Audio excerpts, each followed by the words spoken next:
Hey guys, আজকে আমাকে দোকানে যে এটা কি কাজ করতে হলো তো লাইক করে দাও বলছে, সম্পূর্ণ ভিডিও দেখো বুঝতে পারবে। হ্যালো গাইস, তুমি জানো একটা মিনি ব্লগ নিয়ে চলে এলাম, মানে ছোট্ট মানে মিনি ব্লগ নিয়ে চলে এলাম। তো আজ আমার দোকান যাওয়ার 61 নম্বর দিন, তাই আমি বেরিয়ে পড়লাম দোকান যাওয়ার জন্য। তো আমি যতক্ষণ দোকান যাই তখন তোমরা একটু লাইক এবং সাবস্ক্রাইব করে দিও প্লিজ। ফাইনালি আমি দোকানের কাছে পৌঁছে এরকম জায়গায় আমার কেটিএমটা পার্কিং করে দিচ্ছি প্রতিদিনের মতো। আমার কেটিএমটা পার্কিং করা গেলে তারপর দোকানটা আস্তে আস্তে খুলে নিচ্ছি, মানে দোকানটা আমাকে খুলতে হবে, ঝাড় দিতে হবে, জল আনতে হবে, মানে কিছু করতে হবে, তাই তাড়াতাড়ি দোকানটা খুলে নিচ্ছি আমি।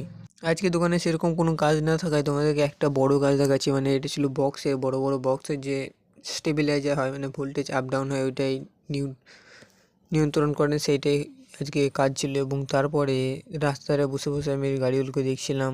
রাস্তার ধারে বসা হয়ে গেলে তারপরে আমি রাস্তার পাশেই, মানে দোকানের সামনে বসে বসে একা একাই কিছু ছবি তুলছিলাম এবং পোস্ট করবো না হওয়ায় দোকানটা ফাইনালি আমি লাগিয়ে দিচ্ছি। আজকে অনেক দেরি হয়ে গেছিলো বাড়ি যেতে। ফাইনালি দোকানটা লাগানো হয়ে গেলে আমি এখন বাড়ি যাই। তোমরা এখন নতুন নতুন মিনি ব্লগ, লং ব্লগ দেখার জন্য ফলো করো, সাবস্ক্রাইব করো, এবং ভিডিও নিচে একটা লং ব্লগ আছে, তোমরা যদি দেখতে চাও দেখে আসতে পারো। দেখা হচ্ছে পরের ভিডিওতে। Thanks for watching, by.